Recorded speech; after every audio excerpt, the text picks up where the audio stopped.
So this is the 86 with Goldblum, or is this the 58? I didn't know it was a remake. You didn't know there were two? Okay. I guess we're doing Goldblum. Okay, I was just wondering. Yeah. Cool. Okay. Um, my week has been like a week. Okay. I'm ready. I'm good. I'm fine. Corinne, We've got this. I love you and you're beautiful and you're amazing, okay? Thank And you got this. Ah, You thank got you. this. I know. You're right. I do got this. I got this. Okay. Oh, believe me, I totally Okay. Who's? I guess I can start it off. So, hi guys. Welcome to another episode of We Don't Watch Movies with me, Corinne. And me, Monze. Woo! Woo! This week we're gonna talk about another scary movie. Oh, whoa. Well, Oh no! called It's so spoopy. Oh. I know, it's so spoopy. Called The Fly. Ooh.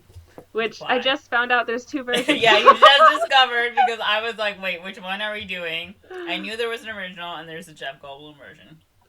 What if we did a fun thing and compared the two of them? What if we compare the two movies we haven't seen? Okay. Exactly. Why not? Why not? What have I got to lose? Nothing. I bet the synopsis for the 50s one isn't even going to be that long. So, I was inspired by the vice presidential debates and the SNL skit that ensued afterwards. I haven't seen the skit, but I did watch the debate, so I know exactly what you're talking about. Yeah, I didn't watch the debate, but I did watch the skit. Did you see that for Amy Coney Barrett's hearing thing, there was a fly on her shoulder? And they're like, same fly? Yeah. What kind of poetic... Oh my goodness. Yeah, I was like, interesting. That whole thing is just a hot mess. I'm just like, I'm getting ready for the Civil War. It's gonna break out. Getting ready for the oppression to just rise. I love being oppressed. Every day, every morning I wake up, I'm like, nothing like a hot, steaming cup of oppression to really wake me up. You know?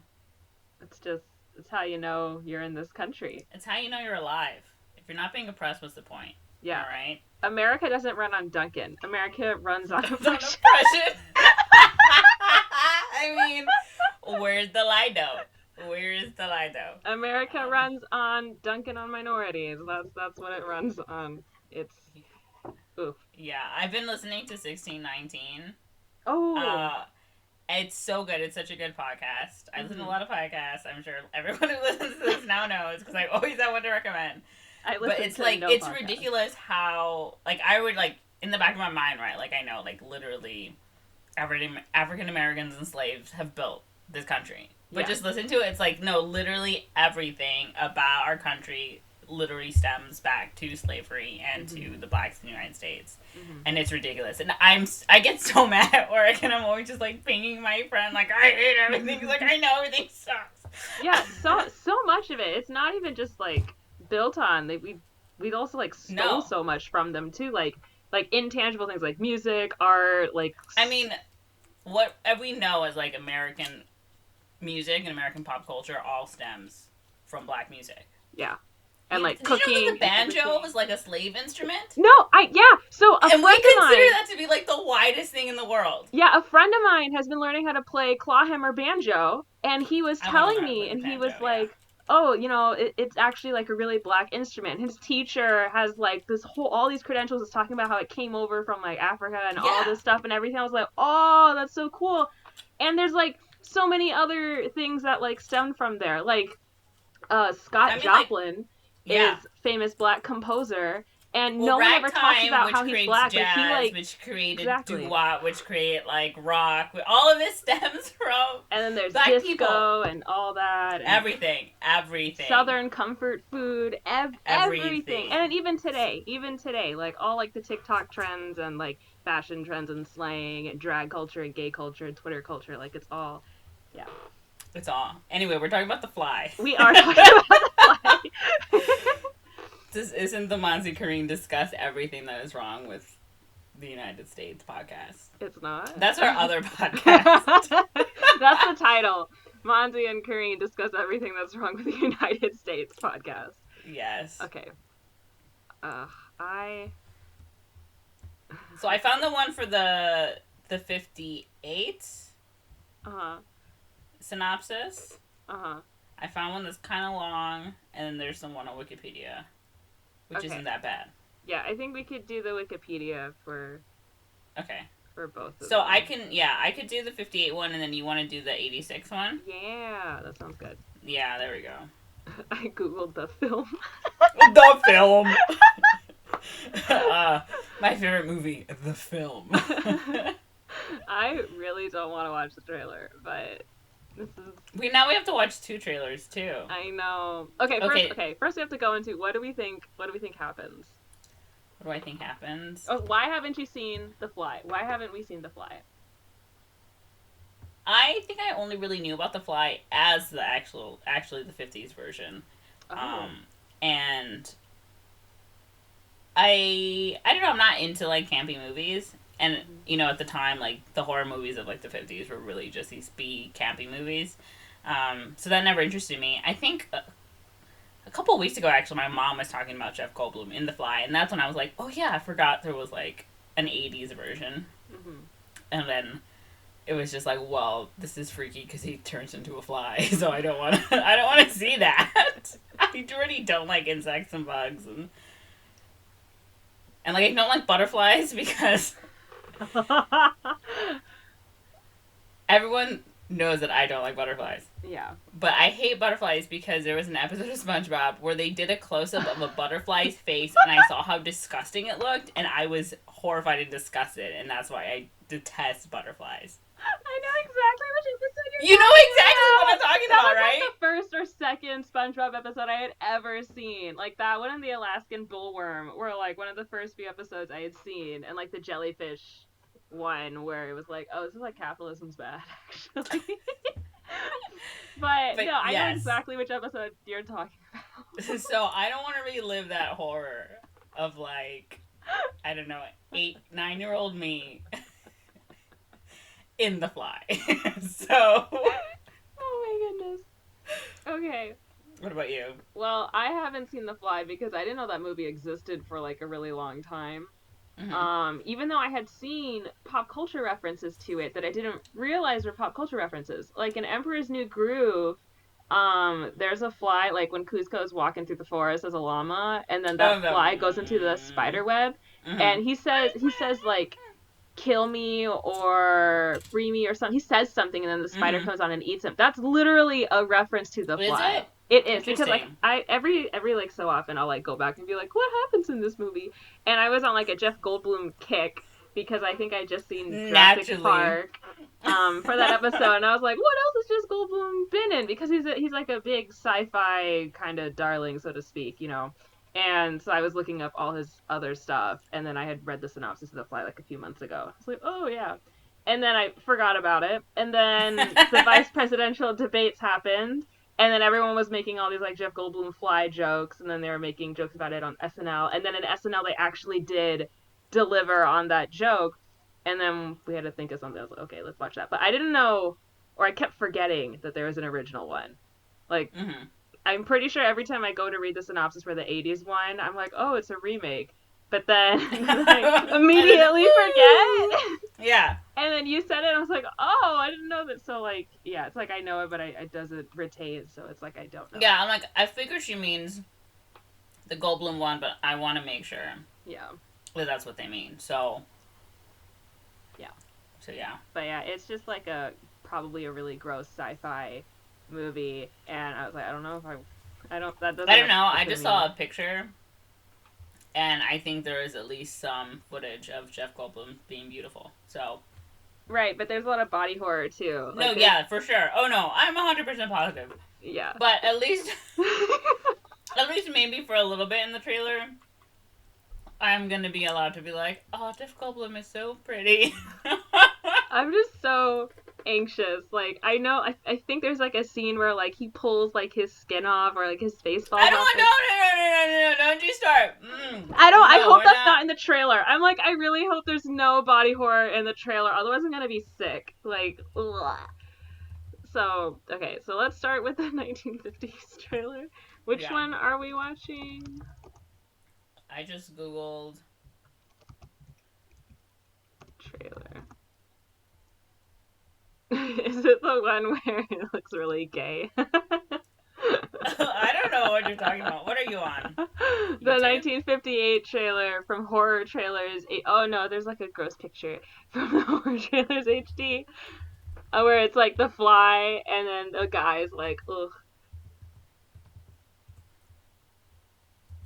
It's a minute 58. Is that the one? I haven't found the one you were looking for yet. Oh. Just link it to me, because I'm a hot mess over here. I'm like, why did I pick this movie? Why did I pick this movie? I'm gonna be so stressed out the entire time. I'm so you stressed picked it. out. I know. I don't know why I picked it. I know why, but like, why? Like, why do I even do this to myself? I don't want to watch the trailer. Here we go. Corinne, he's typing. Perfect. What I like. I sent it. Okay. Okay. I'm gonna make it small so that it's. Ooh. Okay. Tell me when to play. Hold on. Oh no. Okay, we'll play now. Okay. Oh, I hate that buzzing sound. Oh. What? Same. Big same. Oh my goodness. That cloak over your face. I'm Vincent Price. I was gonna say that's Vincent Price. Gaze upon. Tell me, Vincent. It would be unfair at this time to show you any more of what went on in that laboratory Mr. where Price, a I man want to know. actually dared to play God. No. So Just tell me. Just you show must it see to it me. with your own eyes to believe it. Yeah, show it to me already. When No, I don't want to see it. Mr. Price. I don't want to see it. It isn't like any other fly I've ever seen. Unbelievable. There's not even shall showing never anything. forget It's that scream audio. as long as I live. Never conceive. See, this I is feel like this is a good trailer. I feel like I could watch this movie because it was just horrified screaming.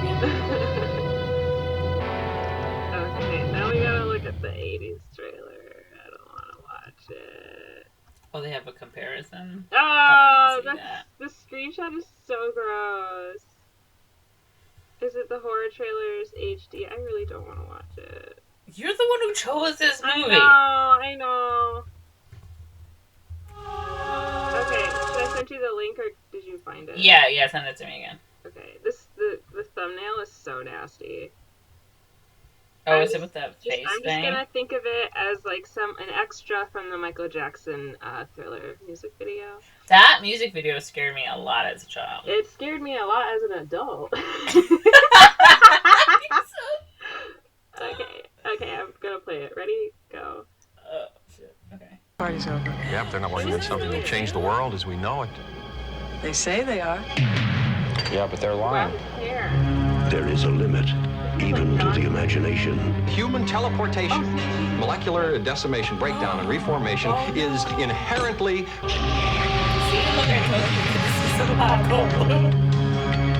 Those weird hairs that were growing out of your back, I had them analyzed. But they were definitely not human. I'm scared. No! You're afraid to be destroyed and recreated. Amazing. Oh no. What's happening to me? Am I dying? It's a disease. Wants to turn me into something else. I'm afraid!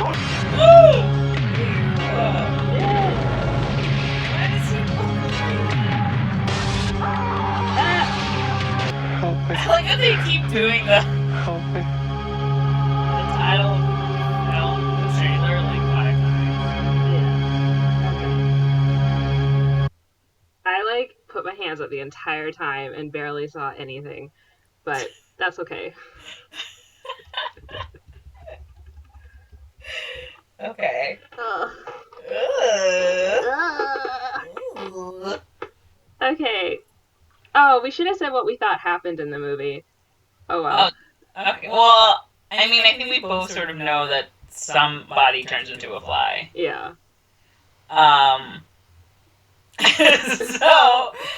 I mean, well, like, my thought was that he was a scientist that was trying to do it, but it seems like, I don't know if maybe the first movie that's what it was. I felt like the first movie really didn't give me a clear, like, this is what it's going to be about other than a guy as a fly. But the second one definitely seemed like he turned into a fly by accident. So, right? Because of the teleportation thing or whatever. Jeff Goldblum's hair looks really great. It does. It does. We got to see that deep V when he was... which was better than seeing him with that ugly face. Horrible, disgusting, putrid face. So... Okay.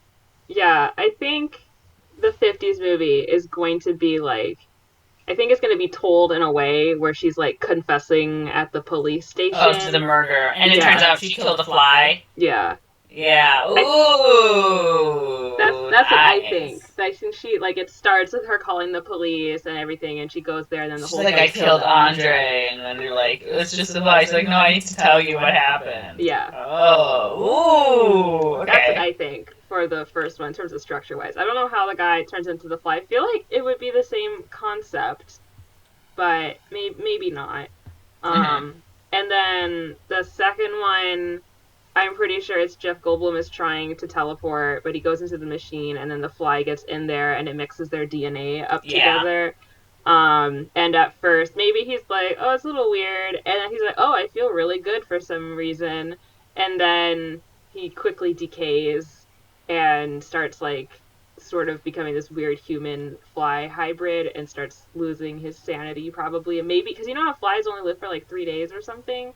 Maybe they're on, like, a time crunch because he's, like, degenerating. And I was just gonna be like, he's eating trash. The limits of my imagination. Right? So I think at the end of both of them, they both fully turn into a fly. Like, they just completely devolve into it. And I think the ending is that scene from Emperor's New Groove where it's like the fly saying, like, help me on the spider web, and it gets eaten. I have that video loaded up so we can watch that scene. I don't want to watch this scene. Well, I'm going to watch it then and you can hear me react to it. Okay. I guess. This is a kids react video now. Babies react. The baby is me. I'm baby. I'm baby. Okay. Baby. Are you ready for the 58 plot? Yes. Okay. In Montreal, Quebec, Canada, scientist Andre Delambre, whatever, doesn't matter. His name is Andre, is found dead with his head and arm crushed in a hydraulic press. Ew. Although his wife, Helen, confesses to the crime, she refuses to provide a motive and begins acting strangely. In particular, she is obsessed with flies, including a supposedly white-headed fly. Andre's brother, Francois, Vincent Price, lies and says he caught the white-headed fly, thinking he knows the truth. Helen explains the circumstances surrounding Andre's death. In flashback, Andre, Helen, and their son Philippe are a happy family. Andre has been working on a matter transporter device, it looks like it, called the Disintegrator Integrator. Stupid name. This is my device, the Disintegrator Integrator. Just do the Disintegrator Integrator, bump, bump, like it sounds like... Okay. He initially tests it only on small inanimate objects, such as a newspaper, but then he proceeds to living creatures, including the family's pet cat, which fails to reintegrate but can be heard meowing somewhere, Jesus, and a guinea pig. After he is satisfied that these tests are succeeding, what? You can't find the cat! That's not a success! He builds a man-sized pair of chambers. One day, Helen, worried because Andre has not come up from the basement lab for a couple of days, goes down. It's been 5 days. Let's go check on your father, Philippe. She goes down to find Andre with a black cloth over his head and a strange deformity on his left hand. Communicating with type notes only, Andre tells Helen that he tried to transport himself, but that a fly was caught in the chamber with him, which resulted in the mixing of their atoms. Now he has the head and left arm of a fly, and the fly has his miniature head and left arm, though he keeps his mind. Oh my god, that's so weird. Ew. That is really gross. Andre needs Helen to capture the fly so he can reverse the process. Although she expends great effort in her search, she cannot find it, and Andre's will begins to fade as the fly's instincts take over his brain. Time is running out, and while Andre can still think like a human, he smashes the equipment, burns his notes, and leads Helen to the factory. When they arrive, he sets the hydraulic press, puts his head and arm under, and motions for Helen to push the button. Oh my god. Andre's arm falls free as the press descends, and trying not to look, she raises the press, replaces the arm, and activates the machine a second time. She just puts the arm back? Whoops, didn't get all of it. Time to get it. It'll be fine. Upon hearing this confession, the chief detective on the case, Inspector Charas, deems Helen insane and guilty of murder. As they are about to haul her away, Philippe tells Francois he's seen the fly trapped in a web in the back garden. Francois convinces the inspector to come and see for himself. The two men see the fly with both Andre's head and arm, gross, trapped in the web as Philippe told them. It screams, "Help me! Help me!" as a large brown spider advances on it. Just as the spider is about to devour the creature, Charas crushes them both with a rock. What? Knowing nobody will believe the truth, he and Francois decide to declare Andre's death a suicide so that Helen is not convicted of murder. In the end, Helen, Francois, and Philippe resume their daily lives. Sometime later, Philippe and Helen are playing croquet in the yard. Francois arrives to take his nephew to the zoo. In reply to his nephew's query about his father's death, Francois tells Philippe he was searching for the truth. He was searching for the truth. He almost found a great truth, but for one instant he was careless. The search for the truth is the most important work in the whole world, and the most dangerous. The film closes with Helen escorting her son and Francois off the yard. That is so bogus! Oh my god, she's right. Rock and squish. That is so bogus. Ew. I forgot. Okay, I remember reading this, but I forgot the heads were swapped. The heads were swapped, yeah. Yeah, I was like, ooh, ew. Yeah, that's super gross. But it's like random. It's like an arm, like a human arm on a fly. That's the part that really got me, because like, okay, their heads are switched. I can buy that. But I was like, but why an arm?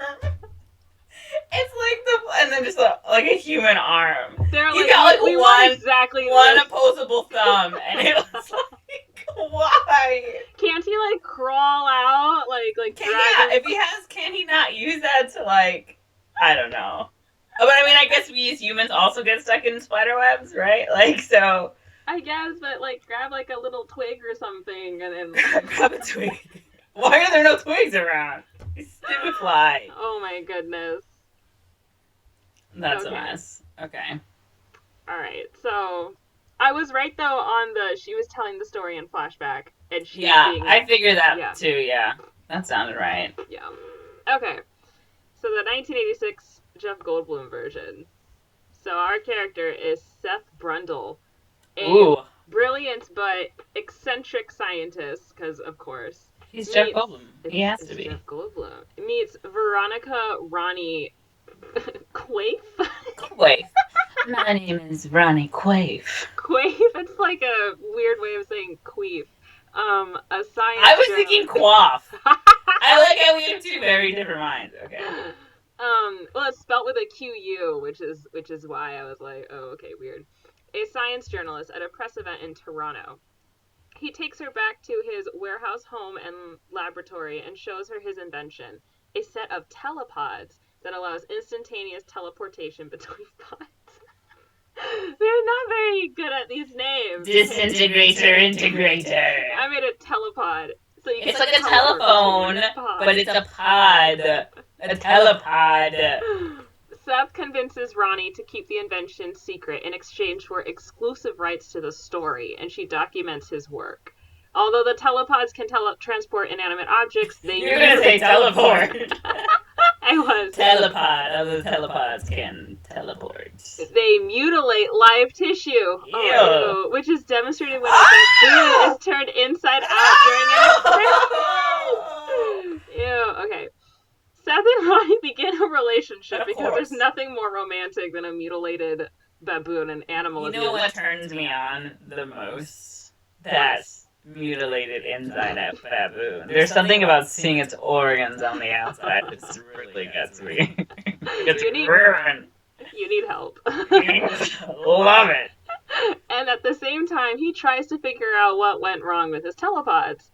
After transporting 2 differently cooked steaks, he finds out that the machine is creating a synthetic version of the object rather than the object itself.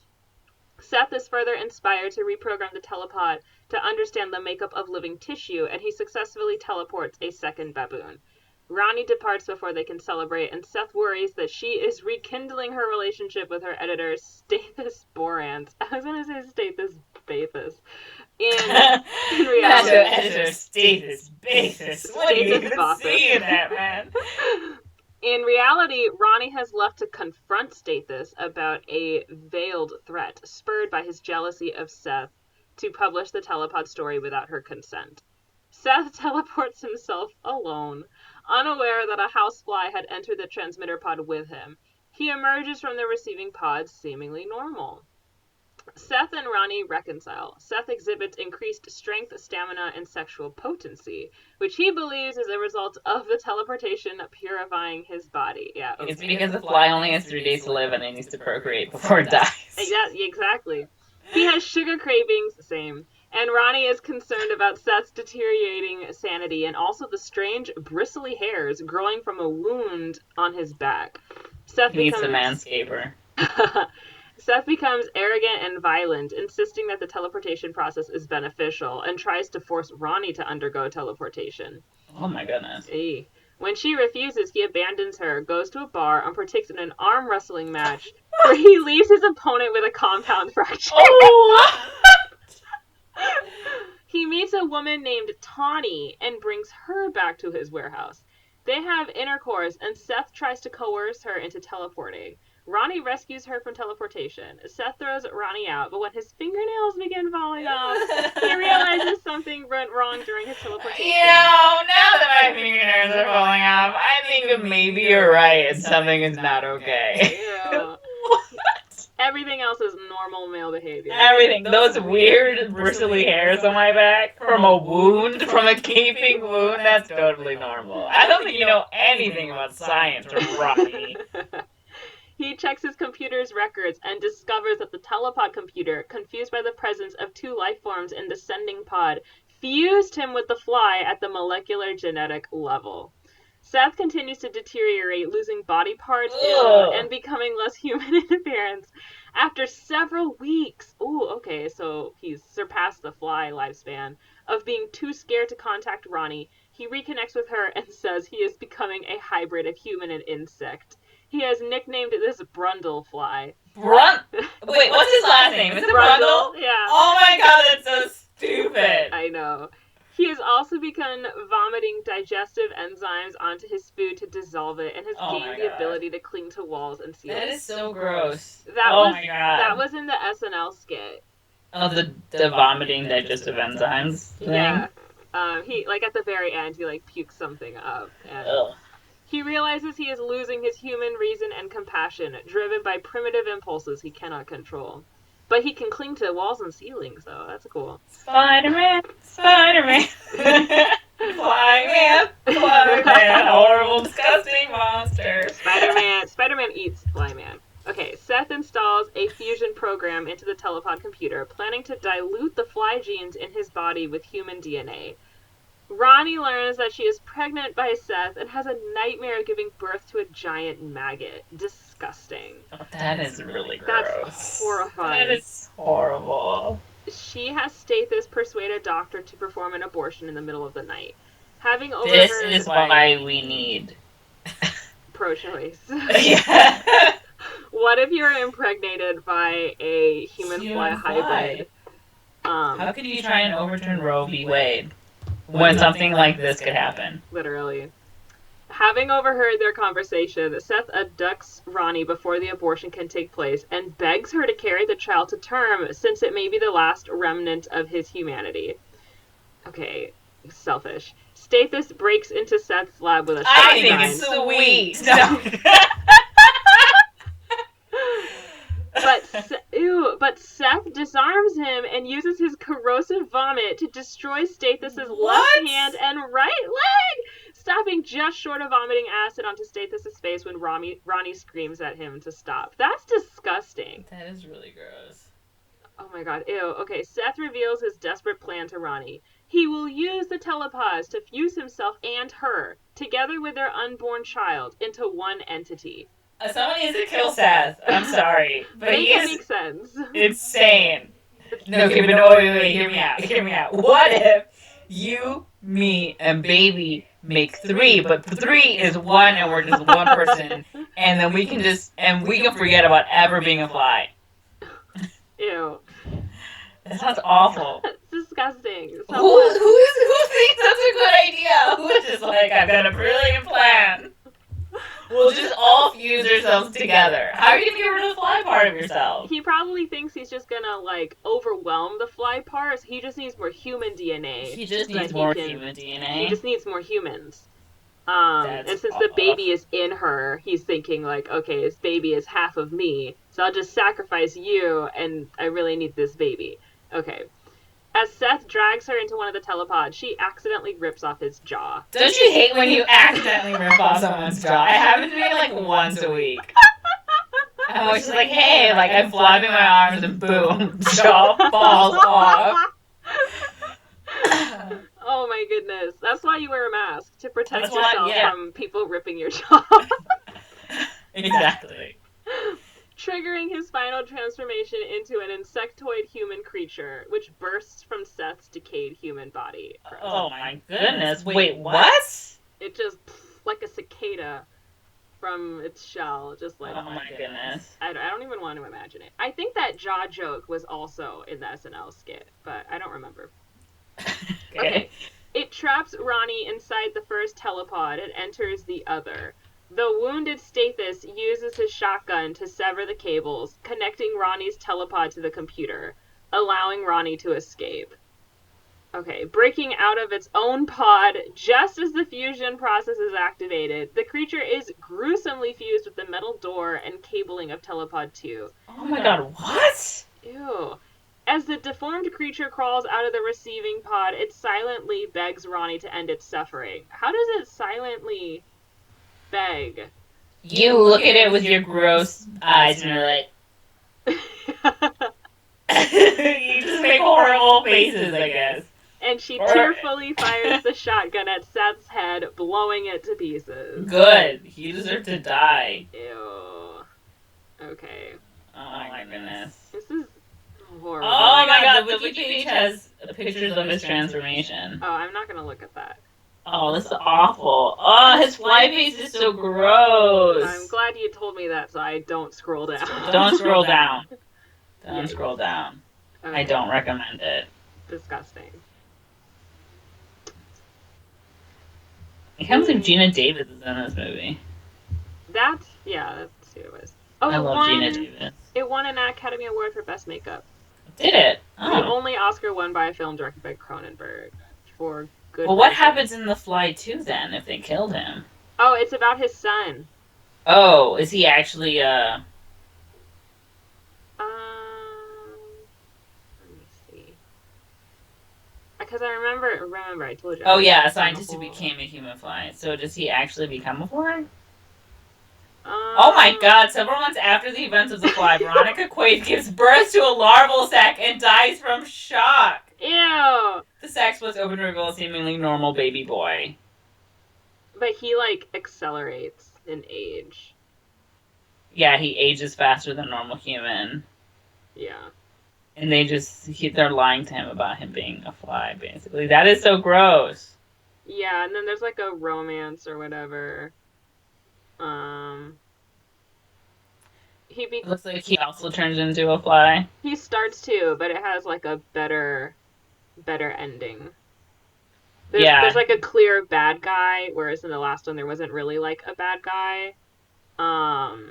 So then they're able to like swap, and Martin becomes fully human, and then the bad guy turns into a monster and ends up kept in the same enclosure as a mutated dog. Okay. Ew.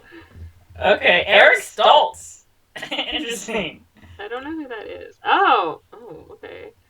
Oh. He was supposed to originally play Marty McFly in Back to the Future. That's the only reason I know who he is. But then they got rid of him. They brought in the much better. Oh, why am I blanking on his name? Michael J. Fox. Yes, I was like also blanking on his name hardcore. Like I'm looking at his face in my head, but I can't. Okay, yeah. Okay. All right. That explains why in the SNL skit there were two flies. Because there's the original fly, and I like how you're really breaking down this SNL skit. I like how you just wanted to do this, so you could just break this down. Because they parody it almost exactly. Because it's like Biden thinks Kamala is like having a hard time at the debate, so he tries to teleport over there. And I forgot that the teleporting was part of the original story, and it shows like the fly, and like it's almost like a frame by frame like it's almost exactly like in the trailer, like the shot by shot of it. Oh, okay. In the skit, and then he like ends up over there. So like, oh, now I get it. Now I know. But okay, so that's it's all coming together. Ooh, I'm connecting the dots. The dots. You're not connecting. I've connected them. Yeah. Okay. All right. So, thoughts? I think I would watch the original. I don't think I'd watch the Jeff Goldblum version. Definitely not the Jeff Goldblum version. Definitely not the Cronenberg version. Didn't Cronenberg also do The Thing? I don't know. Cronenberg. Why does he look like that? I saw this picture. I was like, oh, that's not what I was expecting you to look like. Okay. He didn't, but he did Scanners. Okay. That's also like, ugh. M. Butterfly. Cronenberg did M. Butterfly? Okay. That's not what I was expecting. Alrighty, but anyways. Yeah, I don't even know if I'd watch the original, because I don't know what that fly head is. I'm gonna watch the clip now. No, I'm gonna watch the clip, the help me clip. Okay. Alright, so he's screaming at the thing. They're tying up the lady. They're going to the super obvious spider web. The kid's like, look, Francois. Oh my goodness. Get out of here, child. We don't want you to see what happens to your fly dad. Oh my god, this looks so dumb. Help me. Help me. Oh no, kills him of a spider. Help me go away. Help me go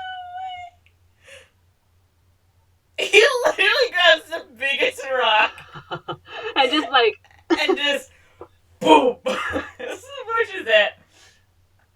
But like, yeah, this spider is like coming. And then the guy's like, help me, go away, help me.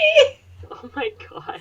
And it literally bites his head, and then the guy grabs a rock and smashes both the fly and the spider. And the spider's like, cute. Oh my god! It's pretty stupid. I would definitely watch this movie. It's pretty stupid. Well, you have fun with that. I don't think I want to watch it. But now I know that Emperor's New Groove was referencing the original Fly movie. Yeah, the original Fly movie. Now I know. I never knew. I figured it was a reference to something, but I always just thought it was pretty funny that a fly was saying "help me" and then it got gobbled up. Like, yeah. Me as a child and me before today was satisfied with that. It was pretty funny. I think my dad, because I think my parents would like my dad would get a chuckle out of that joke, and then he would tell us like later, like it's from The Fly, and I was like, "What do you like? I know it's a fly." He'd be like, "No, the movie." No, Dad, I'm not stupid. It's a fly. Of course, it's a fly. But which movie did you like better based on the synopsis? Because the stories are pretty different. It's just the main inciting event, I guess, of him teleporting and getting stuck with a fly. Yeah. Well, I mean, one is obviously tamer than the other, right? Mm-hmm. Like, the 86 version has body horror as composed, I think, to, like, the original, which, right, he's covered in, like, a sheet. And then even when I saw, like, the fly hand-arm version, it looked pretty phony. So it's like, you know. So that's why I'm like, that one doesn't seem that scary, because they're not really focusing on like, that. Yeah. But I think story-wise, I don't know. Probably the 86 version, because I think that gives you more of what you're sort of expecting. Mm-hmm. You know, like, oh, a scientist turns into a fly. Like, you're expecting to see him, like, evolve into this fly and, like, the monstrosity he becomes. As opposed to the original version where it's like, oh, he's dead, what happened? Let's find out the story, you know, but you're not really getting, like, the whole... Even though he's destroying stuff, right? Like, you know it's not to the same degree as sort of... Yeah. That they were showing in the new one. Because, like, he's not over there asking anybody to, like, hey, you and my unborn child, let's fuse together to become a human again, right? It's just like, just find the fly version of me so I can just become myself again. You know? Like, yeah. Yeah, I can see that. I think the first, like, the older one, it's more kind of that, like, I don't know what kind of brand of horror it would fall under. 'Cause technically, they're both body horror. It's just the body horror is the reveal in the original one. It's like, what is going on? Like, what's happening? How did this guy die? And, like, this weird thing. It reminds me a lot of Edgar Allan Poe. It reminds me a lot of that older, I don't want to say classic horror, but, like, that older horror that Poe does a lot, or even, like, some of those others, where it was, like, this weird, seemingly innocuous thing happened, but it's just weird enough that we don't know what's going on. Can you tell us? And then they tell you, and you're like, what? So it reminds me a lot of Poe. Like when you were saying how the cat, like, they can hear it meowing, but they don't know where it is. But I was like, it's in the walls. It's in the wallboard. It's in the walls. Classic. It's actually inside out. That's why you can hear it. Like the baboon. Yeah, but then the body horror is, like, leveraged to, like, this is literally, like, it's the spectacle of the second one. Like, that is what you are there to see. Yeah. Just escalate. That's what I'm saying, like, I think. Yeah. They're, like, they set out to do two different things, I think. And I think they're both successful in them, just based off the story. I don't mind the story of the 50s one. I feel like as, like, a... that one has more suspense, right? Yeah. Like, you're there to answer a question. Yeah. Whereas I think the second one, you're there for the gruesomeness, you know? Exactly. Like, right, because by the time, we get to the 80s when we get, like, those horror movies, like Jason and all that stuff, you know? You're there to see. You're there to see the gross stuff, yeah. And, whereas you know, before then, like, you didn't have, like, gross stuff in... Yeah. I think before, like, the 50s, that's very, like, concept heavy. That's very, like... Because when I think about, like, who thought of that? Who does someone just, like, read Metamorphosis and then, like, have a bad bender, wake up and be like, oh my god, what if instead of a beetle I turned into a fly and it was only half of me, right? Like, what if that was a thing? So that... I mean, they had all those, like... Right, like The Thing, like the giant ant movie, and they had, like, all the, like, these big bugs and stuff, like, you know. Yeah. Even, like, Mothra, right, like Godzilla, like, those, what, 50s? Yeah. 60s? Like, that's all that time. Because I think also, like, you wouldn't be like, oh, this is a monster, like an alien. It was like, oh, our monsters are, like, human. Or, like, not human, you know what I'm saying? Like, they're more grounded. Something went wrong, or humans went too far, or whatever, and then now we have to contest with this. Which is kind of the premise of the 80s one, but the 80s one definitely feels more like Descent of Man. Like, the 50s one is like, here's the situation, here's what happened, and this is how we're dealing with it, and that's how they deal with it. And the guy, I feel like, keeps his humanity a lot more. Like, once he starts realizing, like, there's no hope and I can't even do anything, he's like, just end me right now. Like, I don't want to live like this. I want to keep some of my dignity. And then in the 80s one, they just go full-blown, like... Nah, he's descending, and we're just following him. He's getting crazier and crazier. Yeah. So, I would say both successful in terms of story, and both pretty horrific, just in different ways. Because they really do start you off pretty up in there. It's just like, here's what happens, and here's a really close look at what happens, and oh, it gets gross. Yeah, nasty. And they do a lot with exploring the different things that come with being a fly. Yeah. Like the hair, and then like the stuff kind of falling off of him, and then like the vomit. That makes sense because that's how flies eat, and like just the little bits and pieces, and then more. So, which, yeah, Cronenberg is good at horror anyways, or so I hear. So makes sense. All right, so then what would you rate this movie? Or both of the movies. Give them both. I'd give them both 4 out of 5. Oh my goodness. I was thoroughly entertained. I think it sounds like they have pretty decent stories. Mm-hmm. There were some screaming, scary factors just from synopses. I don't know. I think it sounds like the original. I do want to see that one. Mm-hmm. You know, it seems like a poor man's Hitchcock kind of thing. You know what I'm saying? Yes, that's exactly it. That's exactly what I was thinking. Like, that kind of type of horror, like campy. There is a movie. I can't remember which movie. I'm pretty sure there's a Hitchcock movie where something happens and then they, like, explain what happened. Mm-hmm. I can't remember which one it is. And that's sort of the vibe I'm getting. You know, but that's also, like, the time. Like, that's how they would do those kinds of movies. And then I think, like, it sounds... like the 80s one is successful in what I was trying to do as well. Like I said, I was entertained. Yeah. If anything, the whole help me, hit me with a rock thing is just pure gold. Just chef's kiss. It's Yamcha doing that. We're going to continue with the Emperor's New Groove. Pacha. Who's Yamcha? Pacha, there we go, not Yamcha. I'm like, is that like a Dragon Ball Z character? And, okay. Pacha. Yeah. Yeah. When the sun hits the ridge just right. That one. I would rate them both 3 out of 5. Because, like, they seem to be pretty solid. I've heard them referred to in, like, positive ways of at least, like, oh, it's gross and nasty, right?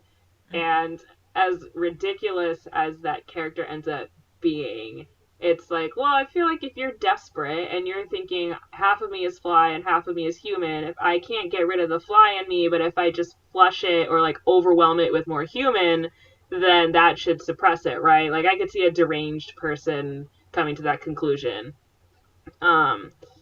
So story-wise, I think it works. Clearly it won an Oscar for makeup, so it was successful there. But I'm never gonna watch either of these. I definitely will not watch the second one. Yeah. But I think I'll, if it's on TV, because, like, some that stuff comes on TCM. Like, if it's on TCM, I'll watch it. Like, why not? Might, since it's October, Halloween. It's Halloween. I like how we did, like, a Halloween episode. But are you gonna post this for Halloween, or are we just gonna keep going in our order? Like, that's the thing that I'm... We're making so many references that are like... I know! They're gonna be like, oh, I know exactly when they recorded it. I don't know. I kind of go back and forth on it.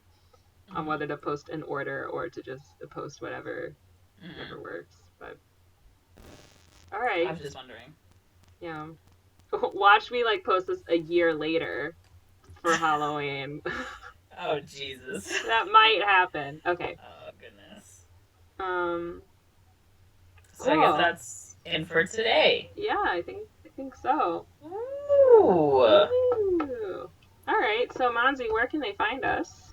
They can find us at Don't Watch Movies on Twitter. You can find me at Magic Monster, MONZTER at Twitter. What about you, Corinne? You can find me at Corinne is Korean, that's 1 R and 2 N's, on Twitter and Instagram. So, that's where you can find us. Let us know which Fly movie you prefer, the original or the remake. And then we'll think of something to talk about next time. Next time it's your movie. Yeah. Ooh. Yeah, I've been thinking. I've been ruminating. I've been marinating.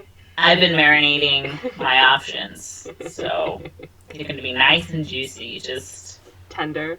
So excited. Yes, delicious. As they should be for me. You're going to be like, oh, what did you marinate this with? I'll be like, I cannot give out my super secret, juicy secrets. Can't give out the sauce marinade recipe. Like, that's the family secret. This is the KFC secret recipe. We don't just be handing that stuff out to nobody. Not even your best friend? Not even you. Will you detail the instructions to find the recipe hidden somewhere in your will 100 years from now? No, that secret's gonna die with me. It's gonna die with me. What is it? And I'm gonna be on my deathbed. I'm gonna be like, Corinne. You're like, yes, Leslie. Corinne, come closer. What is it? And I'll be like, closer. And I'm gonna wait for your ear to be right out of my mouth and be like, fuck you. And then I'm gonna die. Directed by Orson Welles. Citizen Kane, everybody! What does it mean? What does it mean? It means that Monze had a giant fuck you in childhood, but never really got to go out in the snow with it, or I don't know. Okay. They named their toboggan fuck you. I was never rich enough to have a toboggan. You named the plastic sledding thing. I named the stick I stole from a tree. Fuck you. And I pretend that it was a sled. How do you pretend a stick is a sled? It's called having imagination. Corinne. What part of the sled would it even be? Oh my goodness. Look how sad my life is. I feel like that could be a good insult. But anyways. Okay. Well, thanks for listening to another episode of We Don't Watch Movies, and we'll talk to you guys next time. Bye. Next time.